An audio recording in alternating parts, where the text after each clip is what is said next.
چې ستا د بچو تربیت هغه په دین باندې کوي، ته نه کور کې او دا لګی دی بچو ته او دوی ته الله ښیي، دوی ته الله پیغمبر ښیي، دوی منزله لیږي، دوی ته دینداري ښیي، نو دې سره سترګې یخېږي. نو دا څومره ښایسته دعا ده. اوس الله ستا دا دعا قبوله کړي، څومره اوچت نعمت دې نصیب شو چې ته بچو ته ګورې او ته خپلې ښځې ته ګورې او ستا سترګې پرې خوشحالېږي. دا خو مونږ هر سړی غواړي که نه، کمې وي نه غواړي، هر یو غواړي چې زه بچو ته وګورم او زما سترګې په ارام شي، او زه ښځې ته وګورم او زما ژوند په سکون شي. او تپوس وکړه د هغه مور پلار نه او د هغه خاوند نه چې ښځې وله ژوند تنګ کړی دی، بچي نافرمانه دي، غریبانان ګرځي را ګرځي، یو ته وایي بل ته وایي ته ورته دا ووایه ته ورته دا ووایه. ته تپوس د هغه مور پلار نه وکړه چې د هغوی د زړونو څه حال. یعنی نن سبا دا زه خو حیران یم د نن سبا د بچو ته د نږدې وخته پورې، یعنې زه دا نه یم چې 50 کاله مخکې لاړ شه او 100 کاله مخکې لاړ شه، یعنې د نن نه لکه ډېر شاته یو 15 کاله ووایه، 20 کاله ووایه، 10 کاله ووایه، دا ډېر وخت خو نه دی. دا نږدې وخته پورې به پلار را ولګېدو بچی به ووه به یې ټکو، اب ورته کتونو مخې ته، مخ به یې نه راړه، غږ به یې نه شو کولی، غږ بیا به پټ شو د پلار نه په کور کې. اوس پلار غریب، یعنی ما ته په خپله دا مسلې راغلي دي چې بعضو کسانو شکایت کړی د بچي، ښه نو ویې وهه که نه چې نه مني، وی یریږم داسې نه چې ماله ګزار راکړي. او دا حقیقت دی، نن سبا دا قصه ده. اکثر مور پلار یریږي د بچي نه چې ماله ګزار رانه کړي، یا د چا په مخ کې راته څه سپکه خبره ونه کړي او د عزت مې خراب نشي، او یا د کور نه ونه تښتي، د کور نه ونه تښتي. دا یره یعنی په جنۍ هم او په هلکو داسې فتنې ډېرې شوي دي او داسې لارې کولو شوي دي د فتنو چې اوس ته دا ویلی هم نه شي که دا بچی د کور نه وتښتېد نو تاله به یې څوک راولي. مخکې خو داسې وه که چېرته لاړ نو خو چې چاله هم ورغی تاله به یې واپس راولي، ځکه چې معاشره برابر ده. او که چا ولیدم نو تا ته وایي چې ګوره ستا زوی هلته، اوس دته چرسي دته وایي راځه، بنګي دته وایي راځه، هیروین والا دته وایي راځه، زیناکار دته وایي راځه، ډم دته وایي راځه،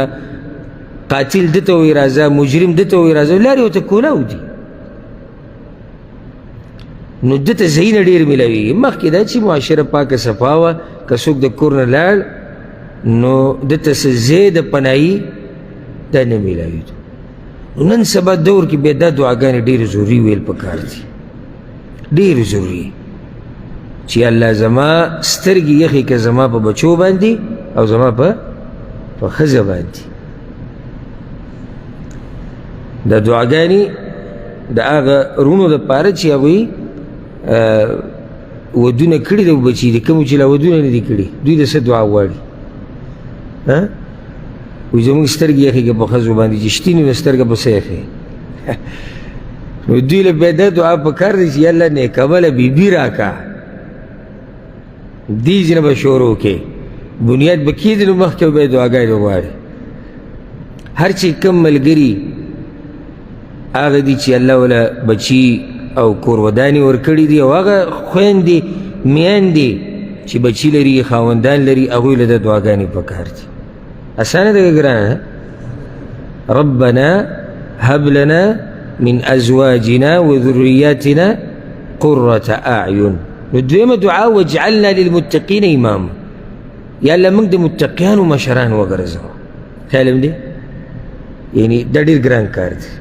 د دیندارو مشر جوړېده دا څه دی؟ ګران کار دی.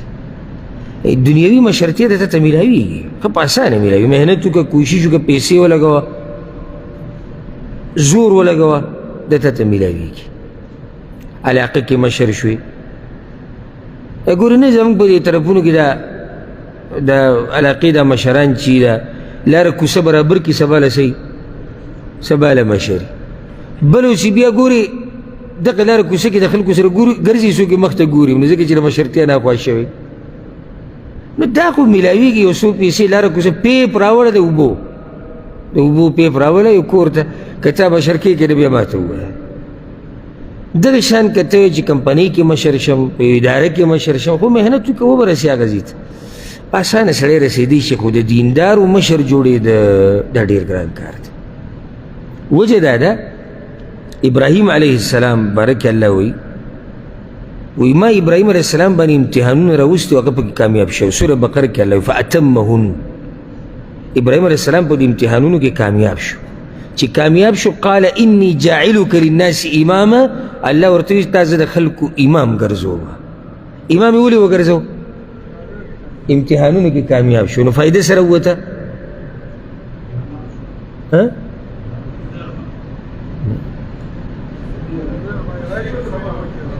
یعنی د دین مشرتیا ته تر هغه وخته پورې نه رسي چې تو پورې تاسو پورې په یو څو کنډونو باندې تېر شوی نه یعنی ابراهیم علیه السلام امتحانونه معمولي نه دي ګورئ د کلي نه هجرت پلار وشړو اور ته ګزار کړی شو تهمتونه پې ولګېدو بچي وړوکی ماشوم زوی او د هغه مورې په مکه کې پرېښودو په یو شړه ځمکه کې بیا ورته الله وایي چې دا زوی به حلالې هغه امتحان نو څومره امتحانونه سخت سخت پرې راغلي دي اب کې کامیاب شو الله ورته ته دخل کوي ایمان دین کې مشرتیا یو سړي ته هله میلاویږي چې کله دا سړی د الله دپاره صبر وکړي سختي تېرې کړي او ایمان پکې اوچته مرتبه کې رب العالمین د مؤمنانو د دیندارو خلکو مشر جوړوي نو الله دې موږ د پرهیزګارو خلکو مشران وګرځوي ښه دا تدیس هم جوړېدی شي لکه اوس یو سړی دا سوچ وکړي چې یاره ډېره لرې ده څنګه یعنی اوس زه به د دیندارو چې زه عام سړی یم زه به د دیندارو څه مشر جوړ شم کیدای شي ورور په زړه کې دا سوال دا لرې خبره د دیندارو خلکو مشر جوړېده زه به څنګه مشر جوړ شم دا هم صحیح ده یو عالم دی یو امام دی په دین کې یو عالم په امت کې مشهور دی خلکو سره محبت کوي خلک یې ګوري خلک یې اوري صحیح ده خو الله اوچتې مرتبې ته رسولی الله د دیندارو مشر کړی خو یو سړی په کور کې ناست یو د دیندارو مشر کېدی شي څنګه خپل اهل و عیال بارک الله فیک ته خپل کور کې مشر یې که نه ته کور کې مشر یې دی کور کی دینی ماحول جوړ که دی بچو له دینی تربیت ورکه دی ښځې له دینی تربیت ورکه ته د دیندارو څه شوي دیندارو مشر شوي که نو دا هم څه حده پورې مشرتیا د دیندارو خلکو ده ښه څوارلسم قسم د نیک کار کولو نه وروستو د قبولیت دپاره دعا دا ډېره اهمه خبره او دا د مؤمنانو شان دی چې کله دوی نیک عملو کې نو بیا ورسره غم د څه غم د قبولیت ورسره وي موږ کې خو مشکل دا دی یعنی زموږ دا سوچ ته چې صرف کول پاتې دي څه دي کول دي نور خو که دې ورته ووایي چې یاره قبول شوی به وي او که نه جګړه در سره کوي یعنی ولې ما له څه چل دی چې نه به قبلېږي 100% نه 200% د یقین ساتي چې زما عمل قبول شوی دی د ده نه صرف کول پاتې و بس حالانکه نیکان خلق دلته اوس دا کومه دعا چې تاسو ته بیانومه دا د ابراهیم او د اسماعیل علیهم السلام ده تاسو ته ما ځکه وایي دا ډېرې قیمتي دعاګانې دي را نقل کوي څوک رب العالمین د دعا د چا ابراهیم او اسماعیل علیهم السلام تاسو سوچ وکړئ دا به څومره قیمتي دعا ابراهیم او اسماعیل علیهم السلام ته الله ووایي چې ته راولږه دا ستا د زوی دي شي تا سره نو د دې کعبې د دیوالونه راوچت کوي کعبه مخکې داسې و چې داسې نښې وي نښې په ځمکه کې داسې نښې وي او بیا وروسته دا بنیادونه او دا آبادي و راوچته کړي هغه ابراهیم علیه السلام او دا مخکې مو د ابراهیم علیه السلام نه مخکې وه راجح قول دا دی ځکه چې د ډېرو پیغمبرانو په سیرت کې راځي چې هغوی تللي دي حج لالته او د الله د کور طواف یې کړی بله دا چې ابراهیم علیه السلام چې کله د خپل زوی پرېښود اسماعیل علیه السلام او هاجره بیبي علیه السلام نو هغه ټیم کې دا وویې قرآن کې دا دي چې یا الله ما پرېښود خپل بچي ستا د کور په خوا کې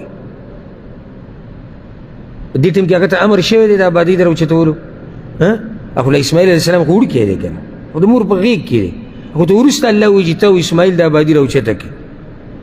نو خو هغه بیا هم دا وایي ستا د کور په خوا کې معنی ده چې کور مخکې نه شتي که نشتي شتي کله چې د پلار او زوی راولګېدو د الله د کور آبادي راوچتوله اوس دا وګورئ دې ته سوچ کوئ چا ورته ویلي چې آبادي راوچته کوي الله ورته ویلي دي د څه آبادي د کعبې سوچ کوئ زما به دې خبره وکړي لګیا څوک دي په کار کې ابراهیم او اسماعیل علیهم السلام د دې کار په قبولیت کې شک شتي نشته دا خو یقیني قبول کړی شوی دی خو کله چې دوی دا کعبه جوړه کړه آبادي برابر کړه یا په منځ منځ کې به دا کار کو چې کله به دا خښته راغسته یا کاڼی به یې راغستو یا ګټه به یې راغسته او دې زوی پلار له ورکوله او د دوی په خوله باندې دقه یو دعا وه ربنا تقبل منا إنك أنت السميع العليم اے رب زماننا قبول کی زماننا کار زمانگا تاوریدون کے پوہ اس گورا اللہ ورطویلی چی دا کارو کی دا چی لگیا دی دا پیغمبران دی او لگیا دا اللہ پا کور کی دی او یر دا دا چی یر دا سن دا عمل قبول نش دا نیکانو بندگانو صفت ته چې دوی یریږي په خپل عمل باندې نو دا دعا یاده کړئ ډېره قیمتي دعا ده عام اوقاتو کې وایه ربنا تقبل منا یا مني هېڅ خبره نه که مني مو انک انت السمیع العلیم یا الله زما دا عمل قبول نو فایده خو به تعالی اله درکړي چې عمل دې قبول شي که نه که نه صرف ته دې ته پروت چې عمل ډېروم چې قبول شي فایده مند دی کډیر او قبول نشي سبي کې لکه قرآن کې الله د بعضو خلکو تذکره کړې ده چې د قیامت په ورځ به راشي نیک اعمال به ورسره وي الله وایي موږ به دا نیک اعمال د ده د دوړې په شان والوځو نو چې اوس ته دې ته خوشحاله چې یاره ما دا کړي دی او ما دغه کړي دی او ما داسې کړي دي او قیامت په ورځ الله دې نه کړي الله ته مخامخ شي او هېڅ هم ونه مومي هغه قبول شوي نه او په دویم پر دنیا ته د راتګ موقع نشتي د دې نه اخوا بل تاوان شتي الله وی هل اتاك حديث الغاشيه وجوه يومئذ خاشعه عامله ناصبه قیامت په ورځ به بعض خلک هغه چې عملونه به کړي او ځان به یې ستړی کړي یعنې عملونه یې کړي دنیا کې ځان یې ستړی کړی د لوی تاواني نه دی یو خو هغه دی چې د سره عمل نه دی کړی او جهنمي دی ځینو دنیا کې خو بیا هم څه نه څه مزې کړي دي که یو هغه دی چې دنیا کې عمل کړی دی او آخرت کې بیا هم جهنمي دی دې د اولني نه لوی تاواني نه دی د هغه نه لوی تاواني دی نو سبحان الله الله دې داسې حالاتو نه موږ ساتي سوچ به وکړي چې سړی محنت وکړي کوشش وکړي او مړ شي او الله ته مخامخ شي او بیا د دنیا ته د راتلو موقع نه او الله ورته وایي چې ستا د عمل نه قبول شي نو بیا به څه کړي بله لار خو نشته ځکه دا دعا ډېره غواړي چې الله زما دا نیک اعمال زما نه څه که زما نه قبول که اصل دا دی چې الله ستا عمل ته د قبولیت جامه ور واغوستی اصل خبره دا ده یو سړی 2 رکاته وکړي د شپې 2 رکاته او الله وله قبول کړي یو سړی 100 رکاته کوي او الله یې نه قبلوي څه به وکړي ته په 100 رکات وي چې هغه الله قبول نه کړي یو روپۍ دې الله په در کې ورکړه او الله قبوله کړه دقه پکار دي او الله د هر چا عمل نه قبلوي ګوره انما یتقبل الله من المتقین الله د پرهیزګارو خلکو اعمال قبلوي چې وایي کې توحیدي او د پیغمبر تابعداري پکې ها بالنسبه د رزق د غوښتلو دپاره دعا د رزق د غوښتلو دپاره دعا دا دعا کومه چې دلته ذکر شوې ده دا دعا موسی علیه السلام غوښتې وه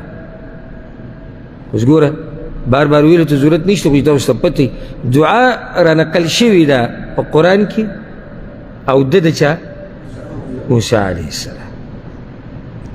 موسی علیه السلام چې کله د مصر نه ووتو اولته د هغه د لاس نه هغه یو قبطي فرعونیان یو کس مړ شو په غلطۍ سره او بس بیا مشورې شروع شوې د موسی علیه السلام د وجلو دپاره او قرآن کې الله سورة القصص کې ذکر کړي چې د کلي دا کوز سر نه یو کس رامنډې والي او موسی علیه السلام ته ووایي چې اوزه مشرانو مشورې جوړې کړي دي یا شروع کړي دي ستا په وجلو باندې. نو هغه د هغه ځای نه ووتو فخرج منها خائفا یترقب، د یرې سره ووتو او بس کتونه کتوی یره وه چې دغه دی د فرعون کسان رالو دغه دی او په دغه کې هغه مدین ته ورسېدو. مدین ته چې هغه ورسېدو نو هلته ګودر له ورغی. قصه بیا معلومه ده چې هلته د شعیب علیه السلام دولونه راغلي وي او خپل څاروي راوستي او هغه لرې ولاړې وي. نو ده دا خدمت وکړو. مؤمن کې هر وخت خیر پروت وي. دومره اوږد سفر یې کړی دی سبحان الله. د هغه وخت سفر د مصر نه مدین ته او پیاده سفر او څومره ستړی شوی دی او غربت او خوراک کمی او لوږه، خو دا سوچ ورسره شته چې د خیر یو کار کول غواړي. موږ داسې غوړ زیړ یو چې تپوس مه کوو که چاته دې ووایي چې یاره یو 5 ریاله مرسته 5 ریاله موږ ته ځان له وګوره زموږ څه حال دی ته 5 ریالو غم وړی او دی به دومره غوړ زیړ یي تپوس یې مه کوه او دی په څه حال دی موسی علیه السلام، خو سوچ ورسره دا دی چې د خیر کار کول غواړي. هغه زنانو له هغه کار وکړو، څاروو اوبه وڅښې او بیا هغه لاړ. موسی علیه السلام ستړی شوی او وږی شوی او تږی شوی او دومره اوږد سفر یې کړی. نو لاړ دی ونې په سوري کې کېناستو، ډډه یې ولګوله او څه ناشنا دعا یې وغوښته. هغه دعا دا وه: ربي إني لما أنزلت إلي من خير فقير. اے رب زما یقینا زه هغه څه ته چې تی رالیږي ما ته د رزق نه محتاج یم، فقیر یم. معنی دا الله چې څه شی م رالیږي زه ورته محتاج. الله اکبر. څومره خپله غریبي الله ته بیان کړې. یعنې یو خاص شی ونه غوښتو چې یا الله پلانې شی یا الله وایي هر شي ته محتاج یم، فقیر یم، غریب یم ستا په مخ کې، تا ته محتاج یم یا الله. چې څه شی بس نو زه ورته محتاج یم. عجزي دی ته وایي د الله په مخ کې او د الله نه غوښته داسې چې الله ترې ځان عجزه کړی او ذلیله کړی نه که نه. نو یا الله وایي چې څه ته راکې زه ورته محتاج یم. نو دننه پکې څه خبره پرته ده؟ څه مطلب شوی دی؟ نه نه هغه جدا مسله ده. لکه اوس یو سړی لاس اوچت کړي یا الله څه چې ته راکې زه ورته محتاج یم، د ده څه مطلب دی؟ ای سړي مطلب څه دی؟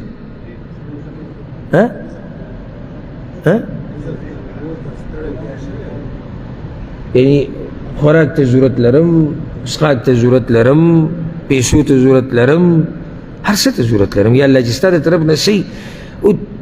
دا څه چې دي دا چا راکړي دي موږ له او پاتې چا ته دي؟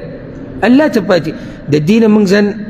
یعنې داسې بې پروا کولی شو چې زموږ ورته ضرورت نشته. نو چې ضرورت ورته نشته نو موږ ورته څه یو الله ته محتاج یو.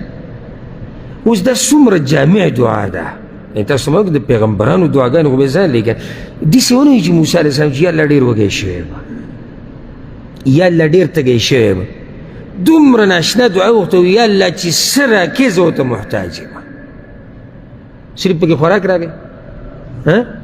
صرف پکې څښاک راغی، هر څه پکې راغلي. او جو الله والا دعا قبوله کړه د شعیب علیه السلام هغه لوڼه راغلې او زموږ پلار تا راغواړي. هلته هغوی ذکر وکړو د موسی علیه السلام چې داسې یو دینداره سړی نو هغه پلار یې وایي ولئ دی دومره دینداره سړی دی او ناشنا کار یې کړی. هلته بیا د هغه سره مزدوري وکړه 10 کاله او بیا ولا الله یعنی هغه ښځه م ورکړه بیبي د شعیب علیه السلام د ویلو سره واده وشو. ځکه چې د ویلو یا الله څه چې راکوې نو زه ورته څه یم محتاج. الله ولا هغه هر څه ورکړو او بیا